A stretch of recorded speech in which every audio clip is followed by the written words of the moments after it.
Hello everyone, চলে আসলাম সিকিমের part 2 video নিয়ে। তো আমরা দেখতেই পাচ্ছ সিকিমের অনেকটা কাছে চলে এসেছি। আর তোমরা যারা সিকিমে এসছো তারা এই জায়গাটা তো অবশ্যই দেখেছো। সিকিম ঢুকতে ঢুকতে আমাদের প্রায় এখন বিকেল 5টা 5:30 বাজে। এখন আমরা যাব গ্যাংটক এমজি মার্কেট। এখানেই আমাদের হোটেল বুক আছে, সেখানেই যাচ্ছি। গ্যাংটক এমজি মার্কেট যেতে গিয়ে আমাদের ফার্স্ট টানেল পড়েছিল, আর টানেলটা খুবই সুন্দর লাগছিল। তো দুর্ভাগ্য এটাই আমার যে আমি ভিডিও ক্লিপটা নিতে পারিনি। এর পাহাড়টা তোমাদের কেমন লাগছে জানিও। চারিদিকটা আলোয় ঝলমল করছে। এর বেলা গিয়ে আর কোনো ভিডিও ক্লিপ নেওয়া হয়নি। তো দেখতে পাচ্ছ সকাল সকাল উঠে পড়েছি, তার সাথে এত সুন্দর একটা ভিউ। আজ আমরা যাব নাথুলা পাস চায়না বর্ডার দেখতে, আর সেই কারণেই সকাল সকাল উঠে পড়েছি। আর মেঘলা মেঘলা ছিল, জানি না কি হবে।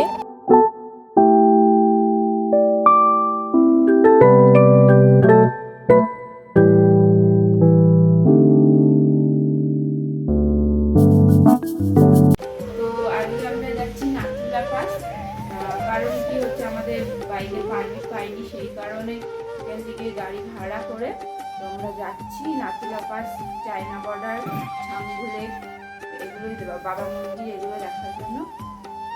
তো চলো, এখন কটা বাজে? 8টা বাজে। 8টা বাজে, 8:30 আমাদের গাড়ি আসবে। তো ওদিকে আবার লেট করলে পারমিট দেবে না, সেই কারণে তাড়াতাড়ি রেডি হয়ে নিয়েছি। আর বাইরের ভিউটা একবার দেখা।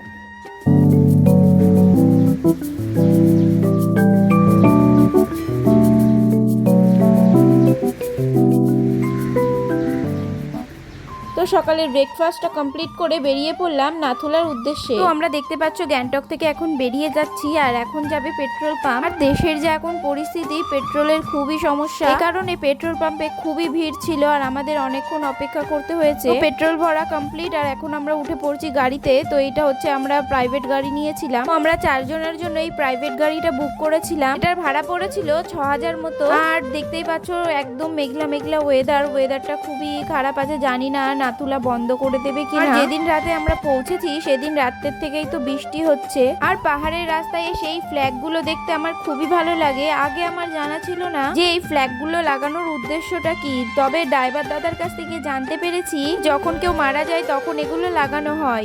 এতদিন তো ভাবতাম পাহাড়কে সুন্দর দেখানোর জন্যই এগুলো লাগায়। আমার মাথায় যে ব্যান্ড গুলো দেখতে পাচ্ছ এবং আমার হাজবেন্ডের মাথায়, এই ব্যান্ড গুলো আমি সিকিম আসবো বলেই নিজের হাতে তৈরি করেছিলাম বাড়িতে। তো ড্রাইভার দাদা এখন এক জায়গায় দাঁড় করাবে যেখান থেকে আমাদের জুতো রেন্টে নিতে হবে। আর তোমরা যারা জুতো রেন্টে নিতে চাইছো তোমাদের কিন্তু পার পার্সন লাগবে 100 টাকা করে। আমরা বুঝতে পারিনি যে নাথুলাতে এত পরিমাণে ঠান্ডা হবে। আমরা নরমালি একটা জ্যাকেট পরে গেছি, আর রাস্তাটা দেখো জাস্ট, আমি তো জাস্ট প্রেমে পড়ে গেছি সিকিমে। তো তারপরে চলে এসেছি দেখো বরফে ঢাকা পাহাড়ে। এখান থেকেই আমাদের বরফ দেখা শুরু। তবে যতটা ওপরে উঠছি ততই আমার অক্সিজেনের সমস্যা হচ্ছে, আর শরীরটা খুবই ক্লান্ত লাগছে। নাথুলায় গিয়ে আমি কি যে দেখেছি আমার এখনো ঠিক মতো মনে নেই, কারণ অক্সিজেনের এতটাই প্রবলেম ছিল। তবে হ্যাঁ, প্রথমবার বরফ দেখার মজাটাও একটা আলাদাই অনুভূতি। তোমরাও কমেন্ট করে জানিও তোমাদের কোনটা পছন্দ, পাহাড় নাকি সমুদ্র। তবে আমার কাছে পাহাড়ই বেস্ট, আর পাহাড় এই নিয়ে আমার কাছে 3বার। তবে আমার লাইফে বরফটা ফার্স্ট। এখান থেকেই শুরু হচ্ছে বরফের চাদর। এটা দেখতে দুর্দান্ত লাগছিল। চলো এনজয় করো আর দেখতে থাকো।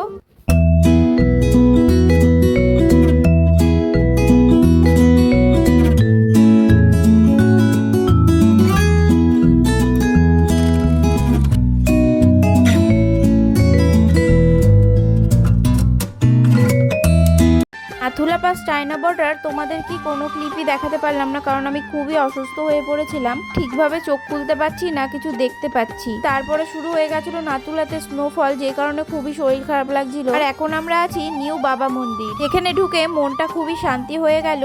বাবা মন্দিরে ঢুকে আমরা বাবা মন্দিরে প্রসাদ নিলাম, এবং এখানে একটি স্যার সবকিছু বলছিল বাবার সম্বন্ধে।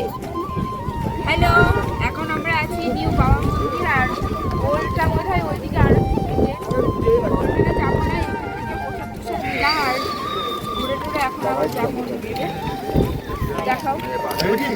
আমার চোখ মুখের অবস্থা দেখে তো বুঝতেই পারছো যে আমার শরীরটা কতটা খারাপ লাগে। চায়না বর্ডার থেকে নেমে আসার পর বাবা মন্দিরে যখন আসি শরীরটা একটু ভালো লাগে। তারপরে চলে এসেছি ছাঙ্গু লেকে। ছাঙ্গু লেকে মোটামুটি ওয়েদারটা ভালোই ছিল, আর খুবই ভালো লেগেছে ছাঙ্গু লেকেও এসে। এখানেও কিছু কিছু জায়গায় বরফ ছিল।